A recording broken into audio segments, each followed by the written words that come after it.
Hello friends. CG TET के notification आ चुके हैं। इसके एग्ज़ाम को क्रैक करने के लिए ये एक्चुअली देखोगे तो ये इसका नेचर कैसा है, क्वालिफाइंग नेचर का एग्ज़ाम है। ठीक, क्वालिफाइंग नेचर का एग्ज़ाम क्या होता है बात करूंगा, बट इस एग्ज़ाम को कैसे आप क्वालिफाई करोगे, पास करोगे, इसकी क्या स्ट्रैटेजी होनी चाहिए, क्या रणनीति होनी चाहिए, इस पे आज का हमारा फोकस रहेगा। आप सभी को सिलेबस पता है, आप सभी को एग्ज़ाम डेट पता है, तो इन सब पे मैं टाइम वेस्ट ना करते हुए सीधे चलता हूँ इस एग्जाम को कैसे क्रैक किया जा सकता है, वो भी 1 महीने में, 2 महीने में, मिनिमम टाइम में आप इस एग्जाम को कैसे क्वालिफाई करोगे, इस पे आज का हम बात करेंगे। चलिए स्टार्ट करते हैं आज का हमारा सेशन। इसके पहले मैं वीडियो स्टार्ट करूं, आप लोगों से अनुरोध है कि जो हमारा टेलीग्राम चैनल है और व्हाट्सअप चैनल है, इसको ज्वाइन कर लीजिए। CG TET, C TET, teacher भर्ती, लेक्चरर, सहायक शिक्षक, सबसे रिलेटेड उसमें कुछ ना कुछ आपको नॉलेज मिलते रहेगा, गाइडेंस मिलते रहेगा। एग्जाम कैसे क्रैक करना है, क्या पढ़ना, क्या छोड़ना है, ये सब की जानकारी समय समय पे मिलते रहेगी। तो उसे जाके ज्वाइन कर लीजिएगा, डिस्क्रिप्शन में लिंक है। ओके, तो चलिए हम बेसिकली स्टार्ट करेंगे इस एग्जाम को कैसे क्वालिफाई किया जा सकता है, वो मिनिमम डेज में ना, आपके पास समय कम है, मिनिमम डेज में मिनिमम एफर्ट के साथ कैसे क्रैक किया जाता है, किया जा सकता है।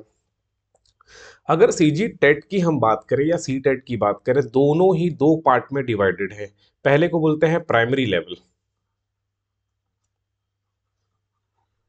प्राइमरी लेवल, अब प्राइमरी लेवल का मतलब हो गया ये 1ली से 5वीं के लिए होगा। इसमें बीएड वाले अलाउड नहीं है, केवल डीएलएड वाले, डीएड वाले ही अलाउड होंगे। 1ली से 5वीं हो गया, क्लास 1 टू क्लास 5th। फिर दूसरा जो है वो है मिडिल सेक्शन के लिए, जिसको छत्तीसगढ़ में प्राइमरी टीचर्स को वर्ग 3 कहा जाता है ना, वर्ग 3 वाला। और दूसरा है मिडिल को वर्ग 2 कहा जाता है हमारे यहाँ, वर्ग 2। तो ये वर्ग 2 वाले, इसको अपन बोलेंगे 6वीं से 8वीं तक।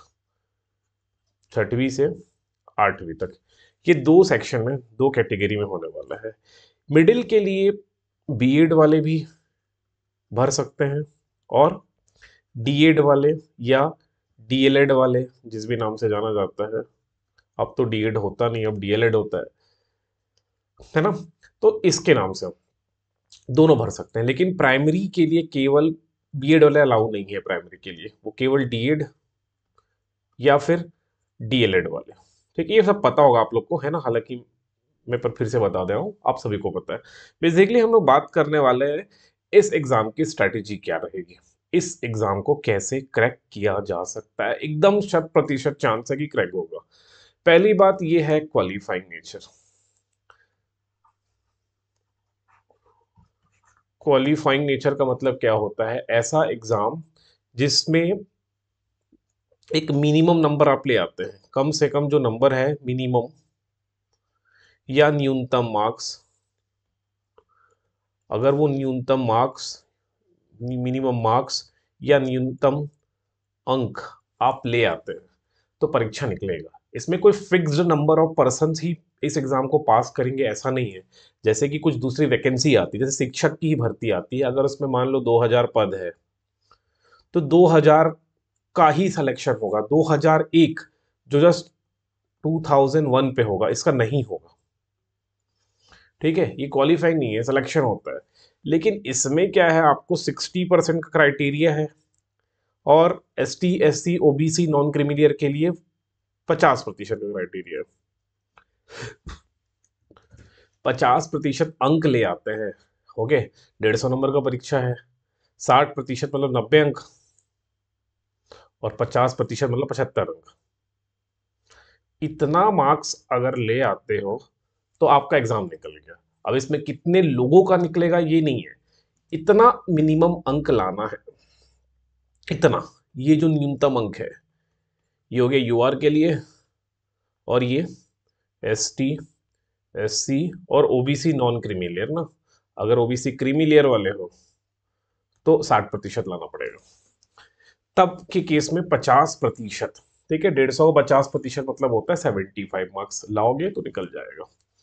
ठीक, तो न्यूनतम अंक इतना लाओ अच्छा कितने लोग भी लाओ, 1 लाख फॉर्म भरते हैं, 1 लाख के 1 लाख लोग अगर 60% ले आते हैं तो उन सबका सीजी टेट क्वालिफाई माना जाएगा।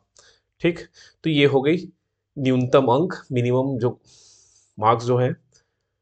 अब हम बात करेंगे इसकी रणनीति, स्ट्रैटेजी क्या होनी चाहिए। ओके, इसकी रणनीति कैसे बनाए। अब देखो, जो लोग सीजीपीएससी, सीजी व्यापम की तैयारी 3-4 साल से कर रहे हैं, कुछ लोग प्रीलिम्स निकाले हुए हैं, मेंस लिखे हैं, या मेंस भी निकाल के इंटर वो दिए हैं, उन लोग को कोई एक्स्ट्रा एफर्ट मारने की जरूरत नहीं है। जस्ट बैठ जाओ एग्जाम में। अगर 7 दिन पहले भी एक रीडिंग मार लोगे, पेडागोगी जिसको बाल विकास बोलते हैं, तो आप ले आओगे 150 में 110, 100, 115 ऐसे ले आओगे, अगर सीजीपीएससी का प्रीलिम्स निकाले हो या बहुत डेडिकेशन से सीजीपीएससी प्री दिए हो, ठीक है, या व्यापम दिए हो, या किसी अभी व्यापम के जितने भी एग्जाम हुए हैं अभी आसपास, उस एग्जाम में आपका रैंक अंडर 1000, अंडर 2000 ऐसा है, 2000 भी आप रैंक लाए हो, तो भी ये निकाल, बिना पढ़े निकाल लोगे। ठीक है, तो आप लोगों को इतना मेहनत करने की, इसके बारे में सोचने की जरूरत नहीं है। बस Hindi, English, maths science paper 2 वाले हो गए, पेपर 1 में यही सब चीज और एक एनवायरनमेंट, इतना कर लोगे तो निकल जाएगा।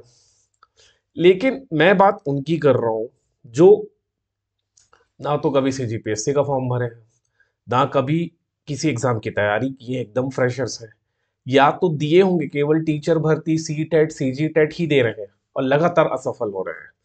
उनके बारे में बात कर लेता हूं, ठीक है। तो उनके लिए क्या अपने को करना है, हम लोग का केवल ये गोल नहीं है कि सीजी टेट निकालना, सीजी टेट तो निकल जाएगा, लेकिन इसके साथ साथ अगर हम लोग शिक्षक, सहायक शिक्षक को भी टारगेट करते चले, शिक्षक एवं सहायक शिक्षक, इनको भी अगर टारगेट करते चलना है, तब के केस में बाल विकास पे जी जान लगा दो, क्योंकि 22-23 नंबर का बाल विकास आता है, 22 से 25 नंबर का, 25 नंबर का शिक्षक में, शिक्षक सहायक शिक्षक में, अभी तो 30 नंबर का है। बाल विकास में जी जान लगा दो, लेकिन अभी आपका एम केवल और केवल सी टेट, सीजी टेट को क्रैक करना है। भाई पहले मैं सीजी टेट निकाल लूं तभी तो शिक्षक हम सहायक शिक्षक के लिए एलिजिबल रहूंगा। तब के केस में आप फोकस करिए हिंदी, इंग्लिश, मैथ्स, पेपर 1 वाले एनवायरनमेंट को, पेपर 2 वाले साइंस को। ओके, लाना तो 90 नंबर है यार, कैटेगरी में है 75 नंबर है, उससे ऊपर ले आओ 76 से 70। अगर आप 76 नंबर ले आते हो, कोई कैटेगरी वाला है, या मान लो चलो जन यूआर की ही बात करते हैं, अगर 91 नंबर कोई ले आया, 90 से ज्यादा ले आया, हो गया क्वालिफाई। मार्क्स को क्या करोगे, अचार तो डालना नहीं है, चाहे आप 120 लाओ चाहे 91 लाओ, दोनों की वैल्यू सेम है ना। क्योंकि आप टीचर भर्ती, शिक्षक भर्ती के लिए जाओगे तो ये बोला जाता है कि आप सीजी टेट क्वालिफाई हो या सी टेट क्वालिफाई हो, मार्क्स का कोई लेना देना नहीं है यहाँ पर। इतना मिनिमम मार्क्स ले आओ कि क्वालिफाई हो जाए, तो उस हिसाब से पढ़ना है। ठीक, सिलेबस पे पहले आता हूँ। उससे पहले अगर हम थोड़ी इसके एग्जाम पैटर्न की बात करें,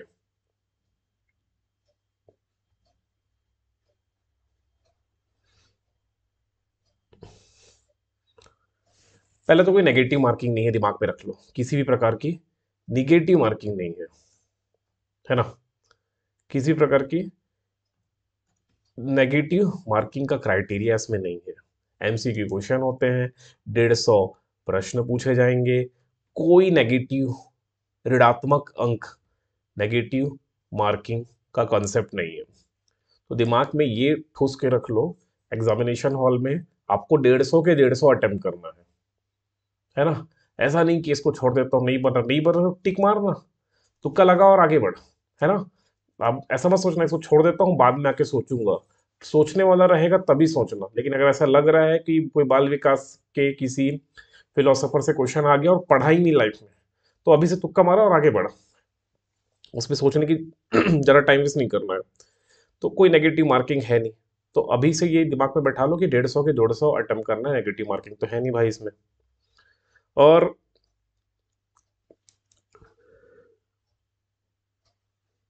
अगर इसको देखोगे, इसको समझो पेपर 1 के लिए,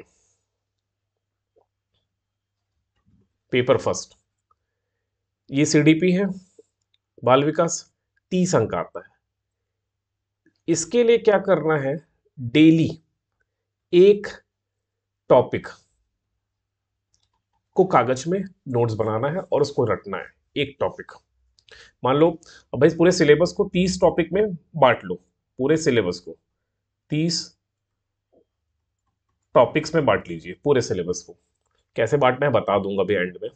30 टॉपिक्स में बांटिए, डेली एक टॉपिक को कागज में लिख के शॉर्ट नोट्स बनाना, एकदम शॉर्ट नोट्स। मान लो अगर कि आपकी किताब में 4 पेज में दी जाए तो आधे पेज, एक पेज में वो नोट्स बना लेना है और उसको रटना है, उसको अच्छे से याद करना है। यही स्ट्रेटेजी से मैं निकाला था, मैं इसलिए बता रहा हूँ, और 7-8 दिन का समय था मेरे को निकालने के लिए।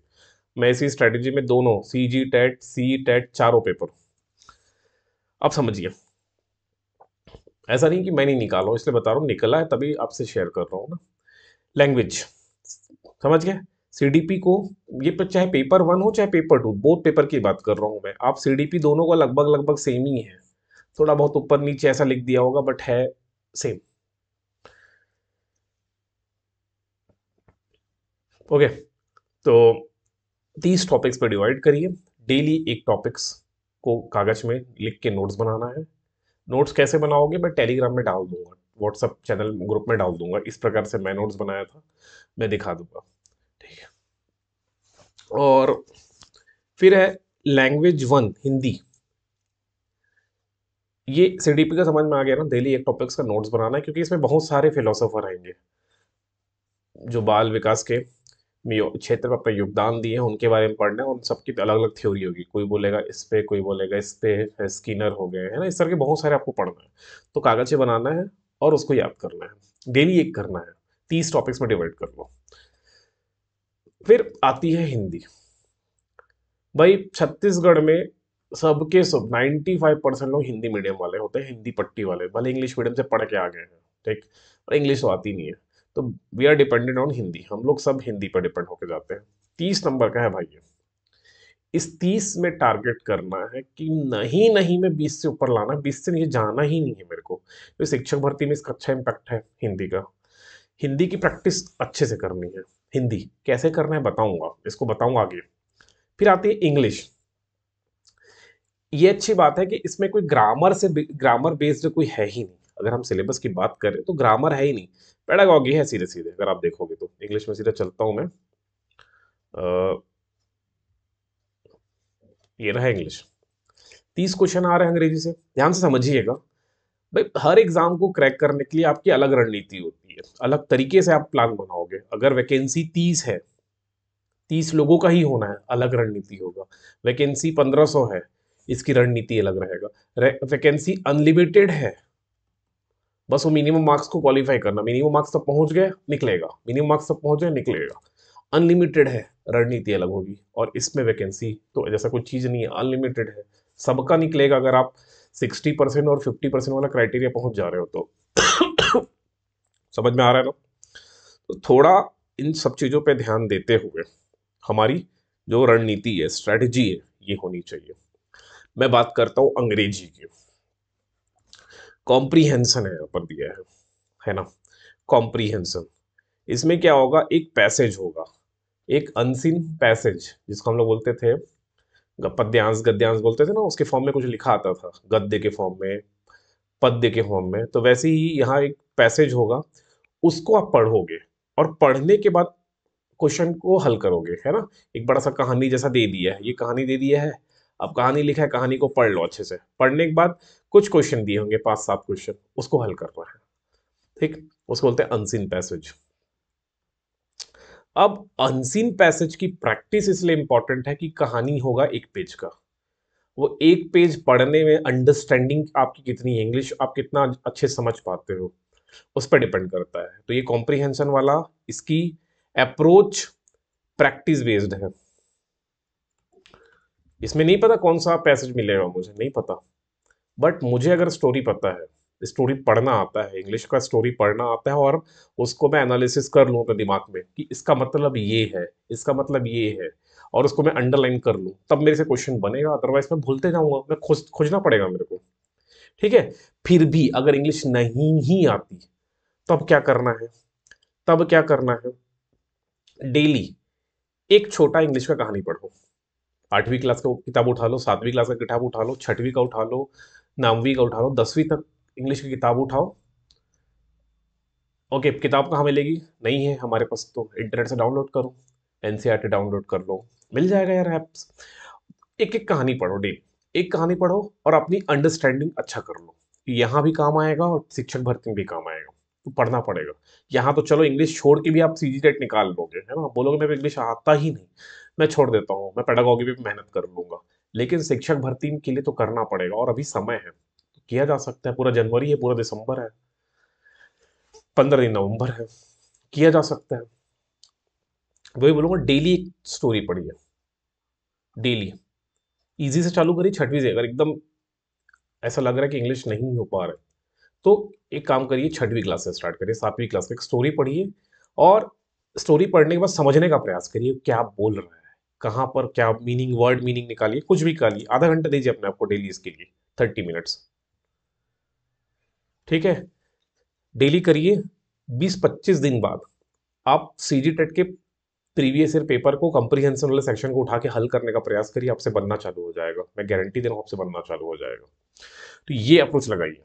कॉम्प्रीहेंशन से 5 क्वेश्चन है, ग्रामर से 3 क्वेश्चन आ सकते हैं, आएंगे मतलब।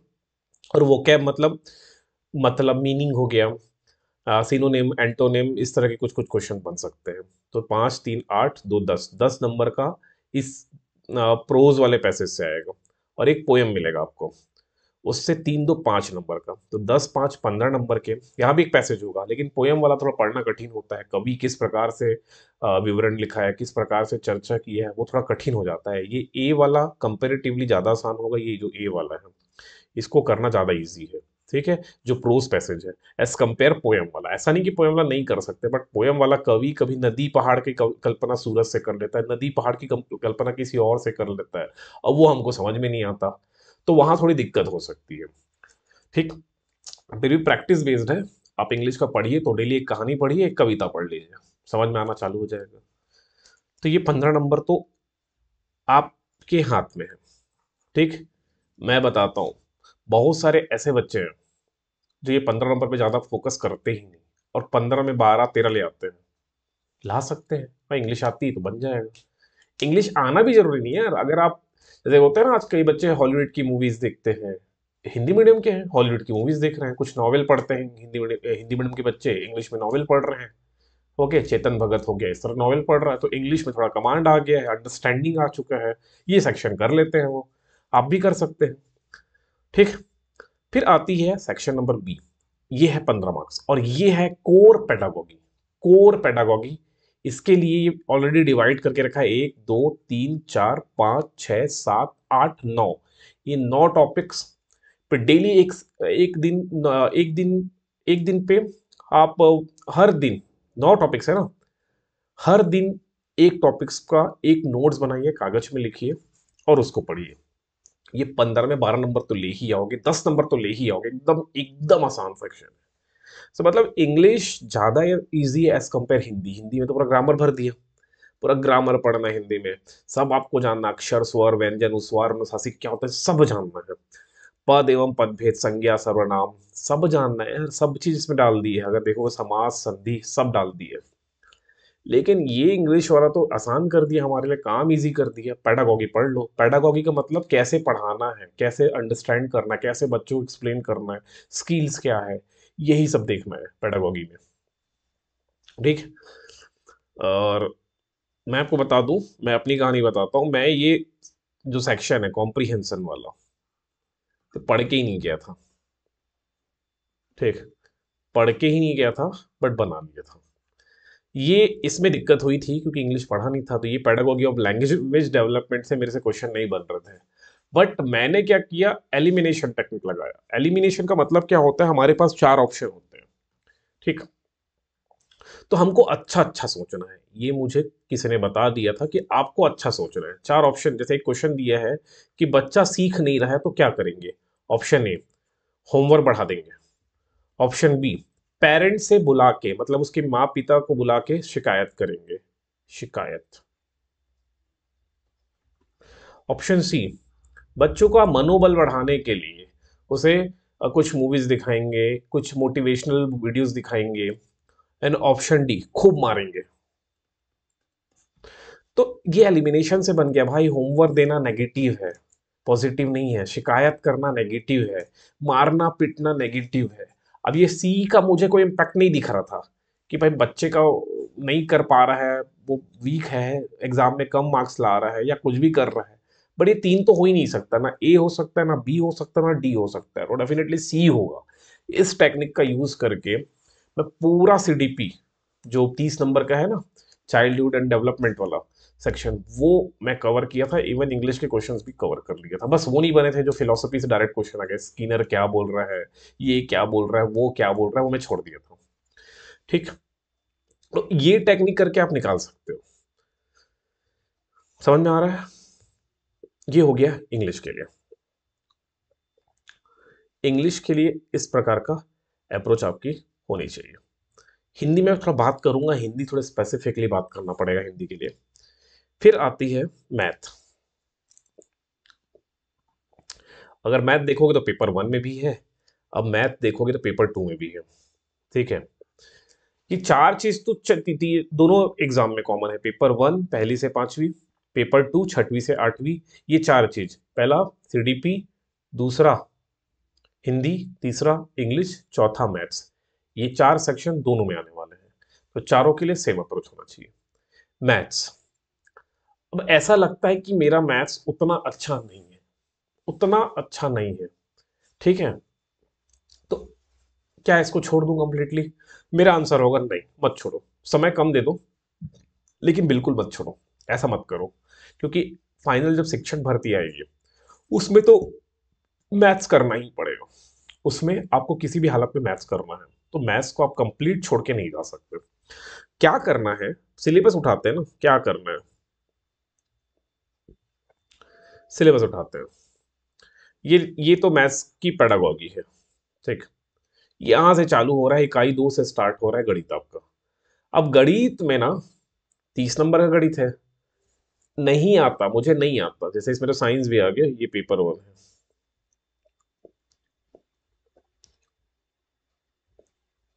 जैसे ये दो, इकाई 1 गणित की प्रकृति, पैडागोगी है, मतलब सीडी कैसे पढ़ाना है वाला है।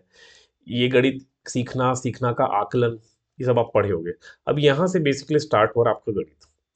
ठीक, मैं बोलूंगा कुछ इंपॉर्टेंट टॉपिक, जैसे परसेंटेज हो गया, औसत हो गया, लाभ हानि, साधारण ब्याज, अनुपात समानुपात। ये सब एक ही कैटेगरी में आता है। औसत, परसेंटेज, साधारण ब्याज, लाभ हानि, ये सब एक ही कैटेगरी में, परसेंटेज भी इसका बेस है। अगर इसको अच्छे से सीख लेते हो तो ये चारों के क्वेश्चन आप कर लोगे। तो पहले फोकस करिए परसेंटेज को सीखने में, परसेंटेज सीखिए, और ये चारों उससे एसोसिएटेड है, तो आप कर लोगे उसको। ठीक है, फिर आता है, इतना हो गया, इसमें लगेगा 10 दिन, 10 दिन लग जाए, मैं बोल रहा हूँ 10 दिन ले लो ना यार। 10 दिन में ये चारों टॉपिक कर लो, औसत हो गया, परसेंटेज हो गया, साधारण ब्याज हो गया, लाभ हानि हो गया, अनुपात समानुपात, 10 दिन ले लो। ठीक, इसको सीख लो, यूट्यूब से पढ़ा जा सकता है, यूट्यूब से इसको सीख लो, कोई भी किसी भी का वीडियो जाके देखो, ये सीख लो। डेली एक कोशिश और करो कि 30 क्वेश्चन, 30 क्वेश्चंस मैथ्स के डेली, ये बनाना है मेरे को, डेली हल करना है 30 क्वेश्चन। ओके, ये कोशिश करो, पहले इतना तो कर लो, ये टॉपिक्स को पहले कर लो। उसके बाद ये हो जाता है, उसके बाद आइए चाल समय दूरी, इसको कर लो। और ये जो यूनिटरी लॉ है, समय कार्य मजदूरी वाला, ये दोनों एक जैसा है, एक जैसा है, इसको कर लिए यूनिटरी मेथड से। फिर है क्षेत्रफल तथा परिमाण, इसको कर लो, एरिया वाला टॉपिक है। ऐसे करके अपना टॉपिक्स को डिवाइड करो और करना चालू करो। अब मैं एक चीज बात करूंगा जो सबसे इंपॉर्टेंट है, मोस्ट इंपॉर्टेंट है। मेरी कमी क्या है? अपनी कमी को आइडेंटिफाई करो। लैंग्वेज में कमी लग रहा है, मैथ्स में कमी लग रहा है, कहाँ आप वीक हो, अपना वीक सेक्शन। ओके, अपना वीक सेक्शन को आइडेंटिफाई करो कि आप में कहाँ कमी है, पहले वो आइडेंटिफाई करो। अगर ऐसा लग रहा है कि मैथ में मैं थोड़ा सा वीक हूँ, मैथ वाला सेक्शन, और बिना मैथ के ना शिक्षक बनोगे ना सहायक शिक्षक बनोगे, दिमाग में रख लो, दिमाग में ठूस के बैठा लो। अभी निकल जाएगा, अभी बिना मैथ्स के आप ये सीजी टेट निकाल लोगे, मान लो निकल गया। ओके, आप ले आए, अगर कैटेगरी में हो तो 76 ले आए, निकल गया। यूआर वाले हो, इक्यानवे ले आए, निकल गया। लेकिन लेकिन एक चीज दिमाग में रखना, शिक्षक भर्ती में मैथ्स कंपलसरी है। ठीक, 25 क्वेश्चन आएंगे, कैसे करोगे? उस टाइम कैसे करोगे? कमी लग रहा है ना, तो इस पे फोकस करना है, भागना नहीं है। अभी तो निकल जाएगा, मैं इसलिए सीजी टेट बस निकालने की रणनीति नहीं बता रहा हूं, क्योंकि सीजी टेट निकाल के लाखों घूम रहे हैं, नहीं निकल रहा है उनका एग्जाम। इसलिए बता रहा हूं, आप वही दुष्चक्र में ना फंसो जो वो फंसे हैं। उनको कोई बोल दिया ऐसे निकालो वैसे करो, बस उस पर मत फके फंसे रहो। उससे जरा सीजी टेट ही ना निकले। अगर सीजी टेट नहीं निकाल पा रहे हो, शिक्षक तो निकालने की संभावना ही नहीं है। इसमें और उसमें जमीन आसमान का अंतर है। ठीक है, सीजी टेट मतलब पहली क्लास का एग्जाम। सीजी टेट मतलब पहली क्लास का एग्जाम, और बहुत लोग का नहीं निकलता, यही नहीं निकलता।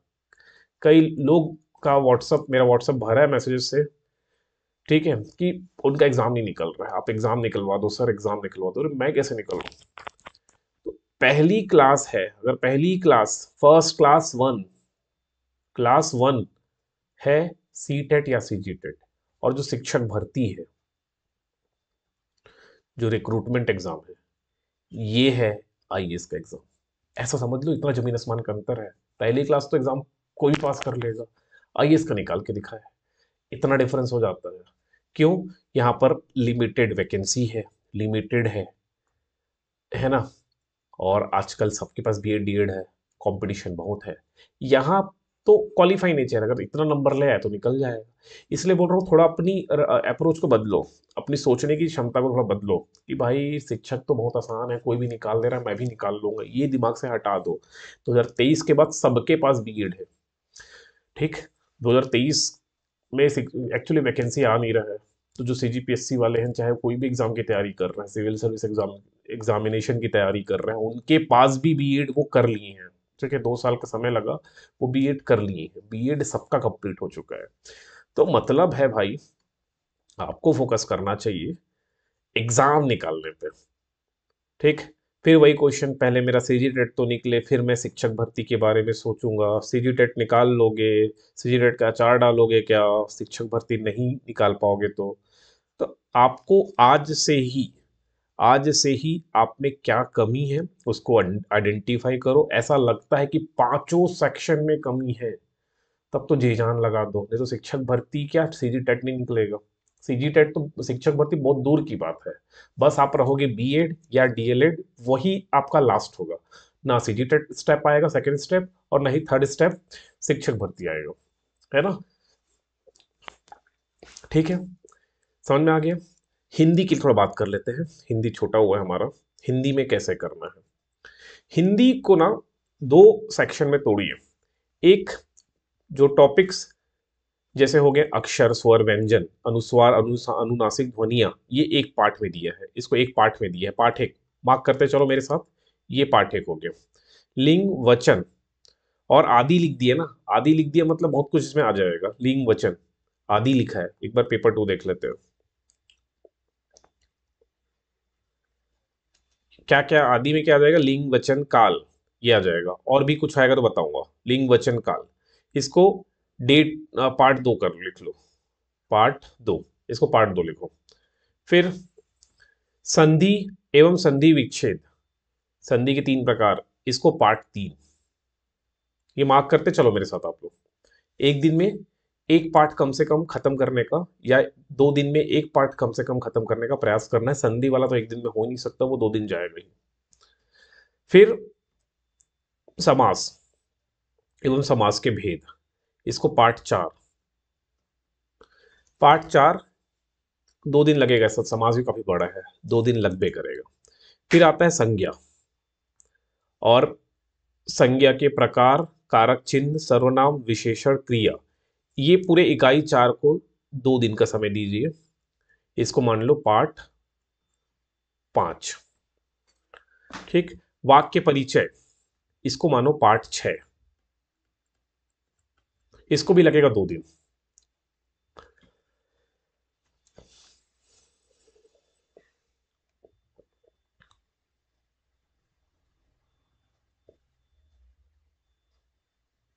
ये इसमें अलग से विराम चिन्ह विराम चिन्ह के प्रकार दिया है ना, इसमें थोड़ा अलग है।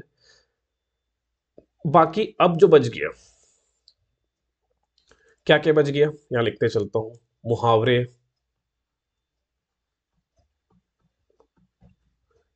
लोकोक्ति, और क्या बच गया, पर्यायवाची। ये देखो यहां पर मार्क कर देता हूं इसी में,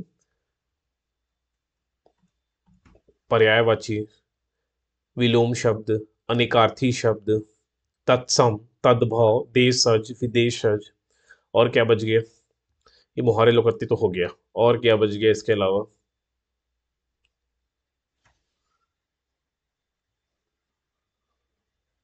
बस यही सब है ना। इनको क्या करना है, डेली 10 से 15 पढ़ना है।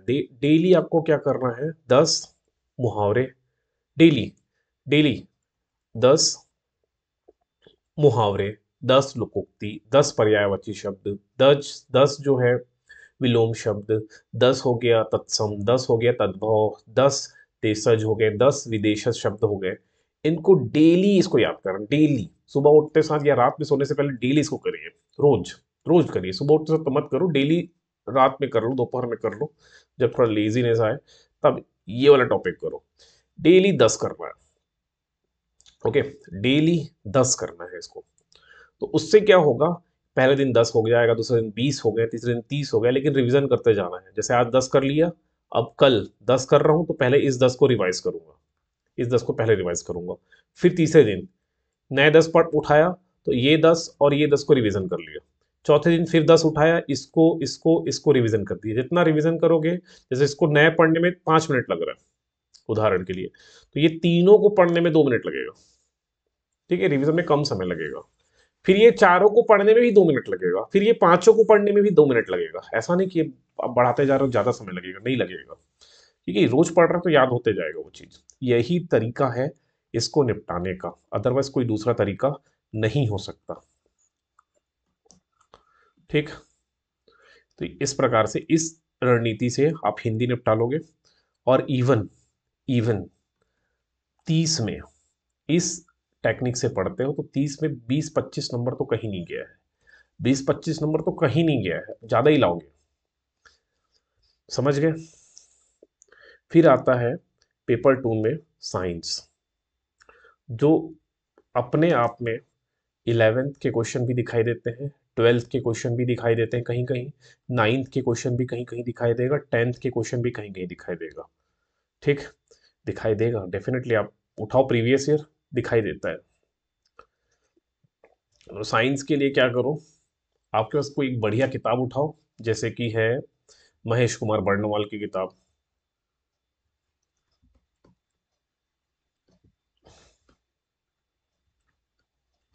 इन किताब से बहुत अच्छा साइंस हो जाएगा। और नहीं उठा पा रहे तो एनसीईआरटी, ओल्ड एनसीईआरटी गूगल में सर्च करो, डाउनलोड करो, 8वीं 9वीं 10वीं, 8वीं से भी, 8वीं 9वीं 10वीं 11वीं 12वीं करना चालू करो, या तो महेश कुमार बर्णवाल की किताब से करो। समझ में आया। अब आती है सामाजिक विज्ञान वाला खंड। अब जो साइंस बैकग्राउंड से नहीं है, साइंस मैथ्स बैकग्राउंड से नहीं है, वो सामाजिक विज्ञान मतलब आर्ट्स वाले हो गए, कॉमर्स वाले हो गए, कॉमर्स वाले हो गए, आर्ट्स वाले हो गए, ये भरेंगे सामाजिक विज्ञान सेक्शन। अब इसमें क्या, कोई भी यूपीएससी वाला किताब उठा लो, यूपीएससी क्या सीजीपीएससी वाला किताब उठा लो, सीजी व्यापम वाला किताब उठा लो और कर लो। मौर्य, गुप्त साम्राज्य, भक्ति, सूफी आंदोलन, मुगल हो गया, ब्रिटिश हो गया, संविधान हो गया, सब पढ़ना है। ज्योग्राफी पढ़ना है, ठीक है। फिर छत्तीसगढ़ पढ़ना है। फिर कुछ पैडागॉगिकल जो इशू है उसको देख लेना। हो गया, इतना ही करना है बस। पढ़ने का अप्रोच थोड़ा चेंज करना पड़ेगा। डेली प्लान बना लीजिए। अगर एकदम एकदम नहीं है, कोई सब्जेक्ट तैयार नहीं है, तो 8 घंटे का प्लान बना लो, हो जाएगा। 60 दिन सफिशियंट है। कुछ नहीं आता, 8 घंटे का प्लान बनाओ, 60 दिन पढ़ो, ये एग्जाम निकल जाएगा। लेकिन भाई से जीपीएससी वाले हो, दिए हो प्रीलिम्स, और प्रीलिम्स में भी ऐसा नहीं एक आध नंबर से चुके हो, आज तक प्री निकला नहीं है, बड़े एक आध नंबर, 2 नंबर, 10 नंबर से चुक रहे हो, तो ये अलग से एफर्ट मारने की जरूरत नहीं है, निकल जाएगा, ऐसे ही निकल जाएगा। बट फॉर साइंस देख लेना, पेडागोगी वाला थोड़ा सेक्शन देख लेना, निकल जाएगा, है ना। चलिए, यही है अप्रोच। पेपर 1 में बच गया एनवायरमेंट। एनवायरमेंट ये जो नोट्स में जो लिखा है, बस वो पढ़ना चालू करो। ये जो दिया है आप एज इट इज इसकी किताब लिख के ले लो और किताब से पढ़ो। कोई कठिन नहीं है, environment is very easy, very very very easy. कठिन तो गणित है, कठिन तो इंग्लिश कर लेना, कठिन तो हिंदी कर लेना, ये इजी है, ठीक है, इजी है। किताब उठा लो, पढ़ सकते हो, बट मैथ्स को प्रैक्टिस चाहिए, हिंदी को में मेमोराइज करना पड़ेगा उसके टॉपिक्स को, इंग्लिश लगेगा रीडिंग स्किल्स लाने में समय, ये इजी है, ठीक है। फिर भी अगर लगता है कि यहाँ समस्या आ रही है तो कमेंट करिएगा, ठीक। और channel, WhatsApp group, Telegram channel join कर लेना, डिस्क्रिप्शन में लिंक दे दे रहा हूँ, ठीक है। चलिए मिलते हैं फिर नेक्स्ट वीडियो में।